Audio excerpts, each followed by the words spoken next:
बच्चों, कनेक्टेड में आपका स्वागत है। आओ बच्चों, आज हम एक ज्ञानवर्धक पाठ पढ़ने जा रहे हैं जिसका नाम है लोकतंत्र और विविधता।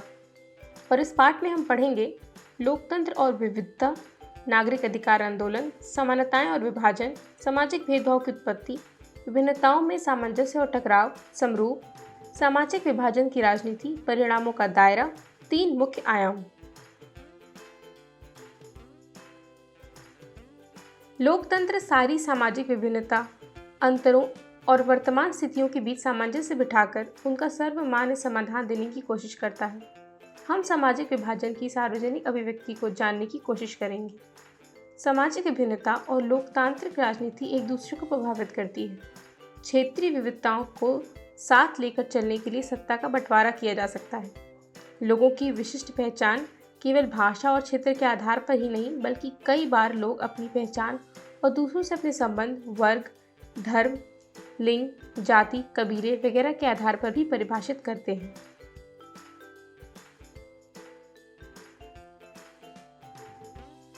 मेक्सिको ओलंपिक की कहानी। पुस्तक के पृष्ठ पर छपी तस्वीर अमेरिका में चले अधिकार आंदोलन की एक प्रमुख घटना से संबंधित है। 1968 में मेक्सिको सिटी में हुए ओलंपिक मुकाबलों की 200 मीटर दौड़ के पदक समारोह की तस्वीर है। राष्ट्रगान बज रहा है, सिर झुकाए हैं वह जो खिलाड़ी खड़े हैं। वह अमेरिकी धावक टॉमी स्मिथ और जॉन कार्लोस हैं। यह अफ्रो अमेरिकी हैं। इन्होंने स्वर्ण और कांस्य पदक जीता था। उन्होंने जूते नहीं पहने थे, सिर्फ मोजे पहने। पुरस्कार लेकर दोनों ने यह जताने की कोशिश की कि हमारे अमेरिकी अश्वेत लोग गरीब हैं। स्मिथ ने अपने गले में एक काला मफलर जैसा परिधान पहना था, जो अश्वेत लोगों के गौरव का प्रतीक है। कार्लोस ने मारे गए 80 लोगों की याद में काले मानकों की माला पहनी थी।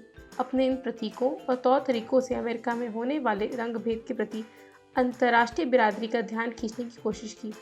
काले दस्ताने और बंधी हुई मुट्ठियों श्वेत शक्ति का प्रतीक थी। रजत पदक जीतने वाले ऑस्ट्रेलिया पीटर नॉर्मन ने पुरस्कार समारोह में अपनी जर्सी पर मानवाधिकार का बिल्ला लगाकर इन दोनों अमेरिकी खिलाड़ियों के प्रति अपना समर्थन जताया। अंतर्राष्ट्रीय ओलंपिक संघ में समिति द्वारा राजनीतिक बयान देने की इस युक्ति को ओलंपिक भावना के विरुद्ध पाया और उन्हें दोषी करार दिया गया और उनके पदक वापस ले लिए गए। नॉर्मन को भी अपने फैसले की कीमत चुकानी पड़ी और अगले ओलंपिक में उन्हें ऑस्ट्रेलिया की टीम में जगह नहीं दी गई। इनके फैसलों ने अमेरिका में बढ़ते नागरिक अधिकार आंदोलन के प्रति दुनिया का ध्यान खींचने में सफलता पाई। हाल ही में सेंट हॉस्पिट यूनिवर्सिटी में इन दोनों ने पढ़ाई की थी और दोनों का अभिनंदन किया गया और विश्वविद्यालय के भीतर इनकी मूर्ति लगवाई गई। 2006 में नॉर्मन की मौत हुई तो उसकी अर्थी को कंधा देने वालों में स्मिथ और कार्लोस भी थे। एफ्रो अमेरिकन शब्द अमेरिकी या अश्वेत शब्द के लोगों के वंशजों के लिए प्रयुक्त होता है, जिन्हें 17वीं सदी से 19वीं सदी की शुरुआत तक अमेरिका में गुलाम बनाकर लाया गया था। अमेरिका में नागरिक अधिकार आंदोलन और सुधार आंदोलनों का एक सिलसिला, जिसका उद्देश्य अफ्री अमेरिकन लोगों के विरुद्ध होने वाले नस्ल आधारित भेदभाव को मिटाना था। मार्टिन लूथर किंग जूनियर की अगुवाई में लड़े गए इस आंदोलन का रूप पूरी तरह अहिंसक था। नस्ल के आधार पर भेदभाव करने वाले कानूनों और व्यवहार को समाप्त करने की मांग उठाई, जो बाद में सफल हुई। अश्वेत शक्ति आंदोलन 1966 में उभरा और 1975 तक चलता रहा। नक्सलवाद को लेकर इस आंदोलन का रवैया उग्र था। अमेरिका से नस्ल भेद हटाने के लिए हिंसा का सहारा लेने में भी हर्ज नहीं है। कुछ दलित समूह ने 2001 में डरबन में हुए संयुक्त राष्ट्र की नस्ल भेदी विरोधी कमेंट में हिस्सा लेने का फैसला किया और मांग की कि सम्मेलन की कार्यसूची में जाति भेद को भी रखा जाए। इस फैसले पर यह प्रतिक्रिया सामने आई। अमनदीप कौर, सरकारी अधिकारी, हमारे संविधान में जातिगत भेदभाव को गैरकानूनी माना गया है। अगर कहीं कहीं जातिगत भेदभाव होता है, यह हमारा आंतरिक मामला है। इसे प्रशासनिक अक्षमता के रूप में देखा जाना चाहिए। मैं इसे अंतर्राष्ट्रीय मंच पर उठाए जाने के खिलाफ हूँ। ओइनम समाजशास्त्री, जाति और नस्ल जैसे मुद्दे सामाजिक विभाजन का कारण नहीं है, इसीलिए मैं इसके खिलाफ हूँ। जाति का आधार सामाजिक है, जबकि नस्ल का आधार व्यक्तिगत होता है। विवाद विरोधी सम्मेलन में जाति के मुद्दे को उठाना दोनों को कार्य समान मानने जैसा होगा।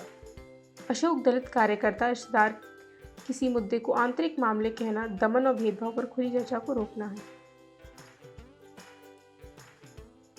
नस्ल के आधार पर भेदभाव सही नहीं है। यह जाति की तरह काफ़ी हद तक समाज और वैज्ञानिक वर्गीकरण है।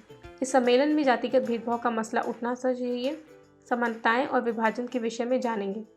उदाहरण, खिलाड़ी सामाजिक बंटवारे और अपने तरीके से विरोध कर रहे थे। पिछले 2 अध्याय में भी हमने सामाजिक बंटवारे के कुछ अन्य स्वरूपों को देखा था। एक अन्य उदाहरण लें तो बेल्जियम और श्रीलंका में यह विभाजन क्षेत्रीय और सामाजिक दोनों स्तरों पर मौजूद था। बेल्जियम में अलग अलग इलाकों में रहने वाले लोग अलग अलग भाषाएं बोलते हैं। श्रीलंका में यह बंटवारा भाषा और क्षेत्र दोनों आधारों पर दिखाई देता है। इस पर समाज में सामाजिक विविधता अलग अलग रूप में सामने आती है। सामाजिक भेदभाव की उत्पत्ति के विषय में पढ़ेंगे। सामाजिक विभाजन अधिकतर जन्म पर आधारित होता है। समुदाय चुनना हमारे बस में नहीं होता। हम सिर्फ इस आधार पर ही किसी खास समुदाय के सदस्य होते हैं कि हमारा जन्म उस समुदाय के एक परिवार में हुआ है। जन्म पर आधारित समाज में विभाजन का अनुभव हम अपने दैनिक जीवन में लगभग रोज देखते हैं। आज देखते हैं कि चाहे कोई स्त्री हो या पुरुष, लंबा हो या छोटा, सबकी चमड़ी का रंग अलग अलग है। शारीरिक क्षमता जो है वह क्षमताएं भी अलग अलग हैं। बहरहाल सभी किस्म के सामाजिक विभाजन सिर्फ जन्म पर आधारित नहीं होते, हमारी पसंद या चुनाव के आधार पर भी तय होते हैं। कई लोग अपने माँ बाप और परिवार से अलग अपनी पसंद का धर्म चुन लेते हैं। हम सभी लोग पढ़ाई के विषय में, पेशे, खेल या सांस्कृतिक गतिविधियों का चुनाव अपनी पसंद से करते हैं। इन सब के आधार पर भी सामाजिक समूह बनते हैं, सिर्फ जन्म के आधार पर ही नहीं। हर सामाजिक विभिन्नता सामाजिक विभाजन का रूप नहीं लेती। सामाजिक विभिन्नता इन लोगों के बीच बंटवारे का एक बड़ा कारण जरूर होती है, लेकिन कई बार अलग अलग तरह के लोगों के बीच पुल का काम भी करती है। विभिन्न सामाजिक समूह के लोग अपने समूह की एक सीमा से परे हैं। कार्लोस और स्मिथ तो एक हिसाब से समान थे। नॉर्मन अमेरिकी थे, वे श्वेत थे, पर इन तीनों में एक समानता थी कि वह सभी नस्ल आधारित भेदभाव के खिलाफ थे। यह देखा जाता है कि एक धर्म को मानने वाले लोग खुद को एक ही समुदाय का सदस्य नहीं मानते। उनकी जाति या पंथ अलग होते हैं। यह संभव है कि अलग अलग धर्म के अनुयायी एक जाति वाले लोग खुद को एक दूसरे से ज़्यादा करीब महसूस करते हैं। परिवार के अमीर और गरीब होने पर वे परिवार आपस में घनिष्ठ संबंध नहीं रख पाते, क्योंकि सभी अलग अलग तरीके से सोचने लगते हैं। हम सभी की एक से ज़्यादा पहचान होती है। लोग एक से ज़्यादा सामाजिक समूह का भी हिस्सा हो सकते हैं। हमारी पहचान एक अलग रूप धारण करती है।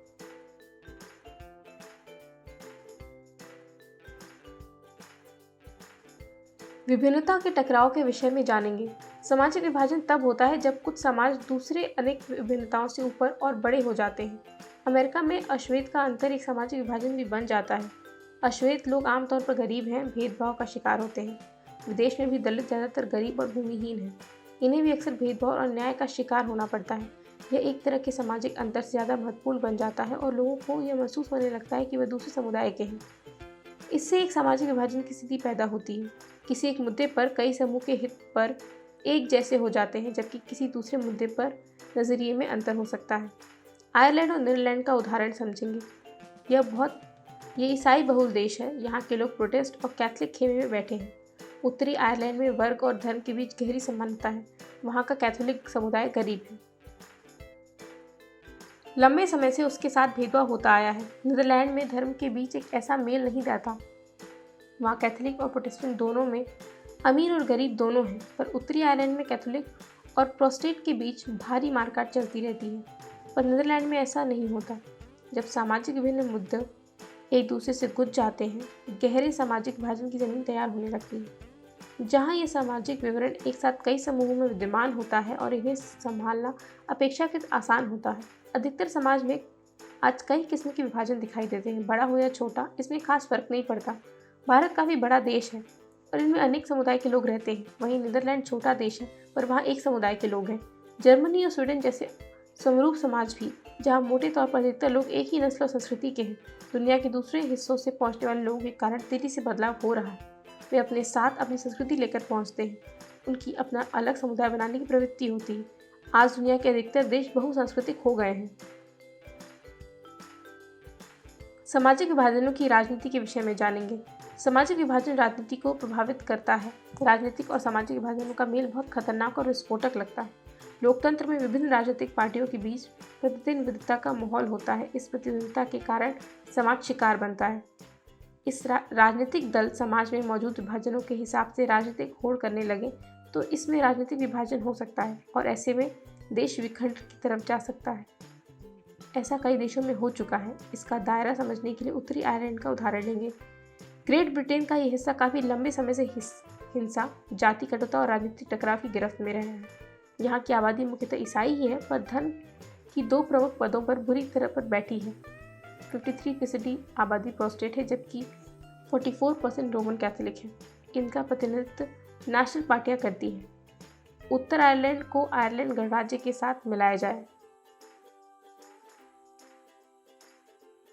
कैथोलिक मूल के लोगों का प्रतिनिधित्व जूनियर पार्टी करती है जो ग्रेट ब्रिटेन के साथ ही रहने के पक्ष में है। ब्रिटेन मुख्य रूप से प्रोटेस्टेंट देश है। यूनियनिस्ट और नेशनल के साथ चलने वाले हिंसक टकराव में ब्रिटेन के सुरक्षा बलों सहित सैकड़ों लोग और सेना के जवान मारे जा चुके हैं। 1998 में ब्रिटेन की सरकार के साथ शांति समझौता हुआ जिसमें दोनों पक्षों ने हिंसक आंदोलन बंद करने की बात स्वीकार की। यूगोस्लाविया फ्लाविया की कहानी का एक ऐसा सुखद अंत नहीं हुआ।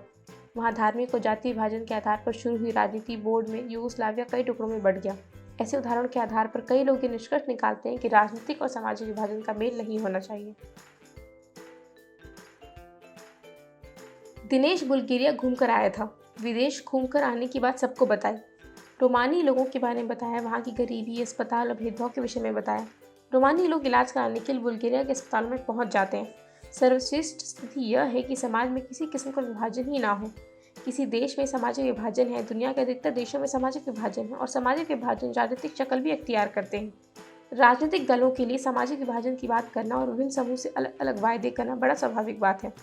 विभिन्न संविदा समुदाय के उचित प्रतिनिधित्व देने का प्रयास करना, समुदाय की उचित मांगों और ज़रूरत को पूरे करने वाली नीतियाँ बनाना भी इसी कड़ी का हिस्सा है। पैसों में मतदान के रूप में स्वरूप और सामाजिक विभाजन का एक प्रत्यक्ष संबंध दिखाई देता है। एक समुदाय के लोग आमतौर पर किसी एक दल को दूसरे के मुकाबले ज़्यादा पसंद करते हैं और उसी को वोट देते हैं। कुछ देशों में ऐसी पार्टियां हैं जो सिर्फ एक ही समुदाय पर ध्यान देती हैं और उसी के हित में राजनीति करते हैं, पर इन सब परिणति देश के विखंडन में नहीं होती। 3 आयाम के विषय में जानेंगे। सामाजिक विभाजन की राजनीति का परिणाम 3 चीज़ों पर निर्भर करता है। पहली चीज़, लोगों में अपनी पहचान के प्रति आग्रह की भावना। अगर लोग खुद को सबसे विशिष्ट और अलग मानने लगते हैं तो उनके लिए दूसरों के साथ तालमेल बिठाना बहुत मुश्किल हो जाता है। जब तक उत्तरी आयरलैंड के लोग खुद को कैथोलिक के तौर पर देखते रहेंगे तब तक उनका शांत हो पाना संभव नहीं है। अगर लोग अपनी बहुस्तरीय पहचान के प्रति सचेत हैं और उन्हें राष्ट्रीय पहचान का हिस्सा या सहयोगी मानते हैं तब कोई समस्या नहीं होती। जैसे बेल्जियम के अधिकतर लोग खुद को बेल्जियम का ही मानते हैं, भले ही वे डच या जर्मन बोलते हों। हम उन्हें साथ साथ रहने में मदद मिलती है। हमारे देश में भी ज़्यादातर लोगों का अपनी पहचान को लेकर ऐसा ही नज़रिया है। वे खुद को पहले भारतीय मानते हैं, फिर किसी प्रदेश, क्षेत्र, भाषा, समूह या धार्मिक और सामाजिक समुदाय का सदस्य। दूसरी महत्वपूर्ण चीज़ यह है कि किसी समुदाय की मांगों को राजनीतिक दल कैसे उठा रहे हैं। संविधान के दायरे में आने वाली और दूसरे समुदाय को नुकसान पहुँचाने वाली मांगों को मान लेना आसान है। श्रीलंका में श्रीलंकाई केवल सिंहलियों के लिए ही की मांग तमिल समुदाय की पहचान और हितों के खिलाफ थी। यूगोस्लाविया में विभिन्न समुदाय के नेताओं ने अपनी जातीय समूह की तरफ से ऐसी मांग रख दी कि जिन्हें देश की सीमा के भीतर पूरा करना असंभव था।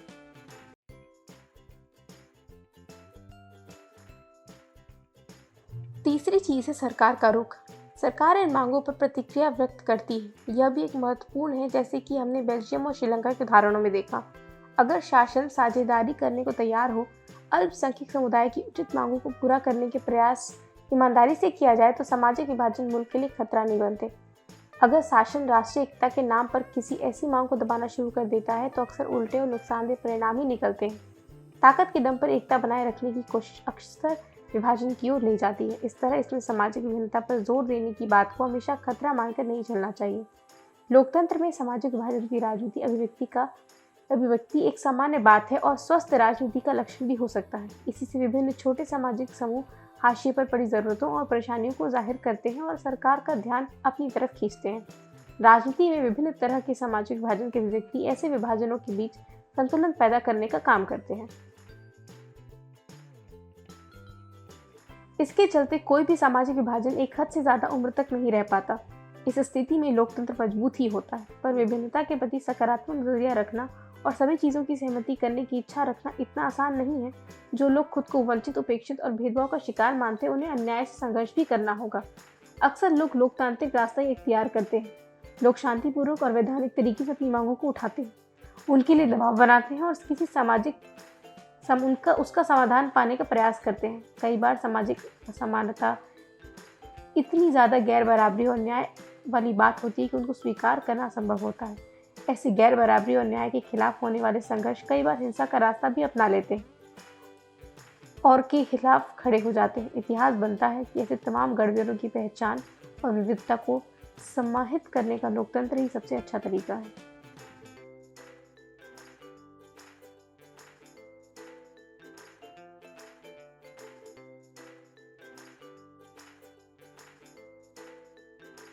आओ बच्चों, अब हम अपना ज्ञान परखेंगे। लोकतंत्र की क्या भूमिका निभाता है? लोकतंत्र और राजनीति एक दूसरे को प्रभावित करते हैं। लोगों की विशिष्ट पहचान के आधार क्या हैं? अफ्रो अमेरिकी कौन है? अमेरिका के नागरिक अधिकार आंदोलन के बारे में बताइए। अश्वेत शक्ति आंदोलन क्या है? खिलाड़ियों ने आंदोलन का किस प्रकार समर्थन किया? समर्थन करने वाले और अश्वेत खिलाड़ी कौन थे? समर्थन करने वाले श्वेत खिलाड़ी कौन थे? ओलंपिक प्रदर्शन के दौरान आंदोलन का समर्थन देने पर खिलाड़ियों के साथ कैसा व्यवहार किया गया? खिलाड़ियों के समर्थन से क्या प्रभाव पड़ा? सामाजिक विभाजन कब होता है? जन्म आधारित विभाजन क्या है? समरूप समाज किसे कहते हैं? सामाजिक विभाजन की राजनीति का परिणाम किन चीजों पर निर्भर करता है?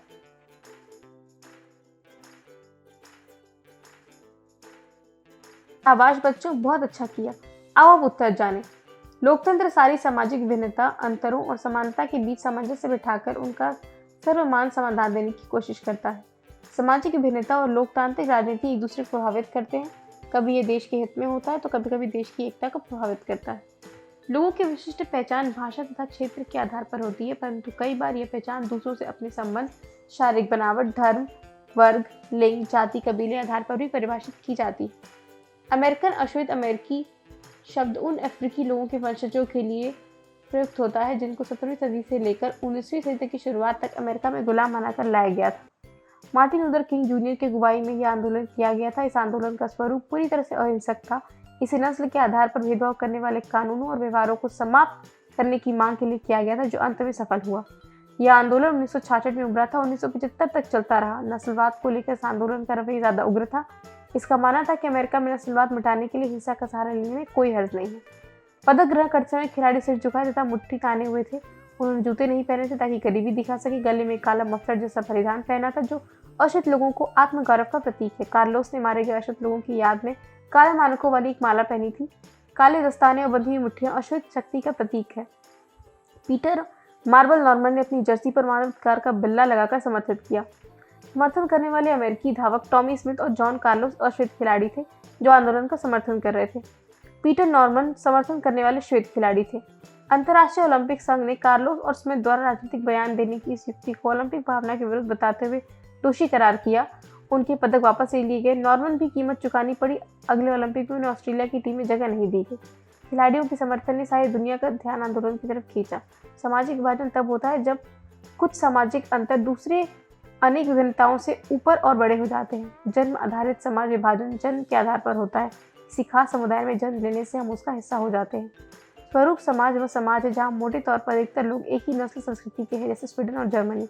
अर्थात एक ऐसा समाज जिसमें सामुदायिक संस्कृति, जाति, विभिन्न विविधताएं ज़्यादा गहरी नहीं होती। सामाजिक विभाजन का राजनीति का परिणाम 3 चीज़ों पर निर्भर करता है। लोगों में अपनी पहचान के प्रति आग्रह की भावना, किसी समुदाय की मांगों को राजनीतिक दल द्वारा प्रस्तुत करने का ढंग, सरकार का रुख अर्थात मांगों के प्रति सरकार की प्रतिक्रिया। तो बच्चों, यह था आज का पाठ। आशा करते हैं कि आप सबको खूब आनंद आया होगा। आज की कक्षा यही समाप्त हुई। अगली कक्षा में मिलते हैं एक नए पाठ के साथ।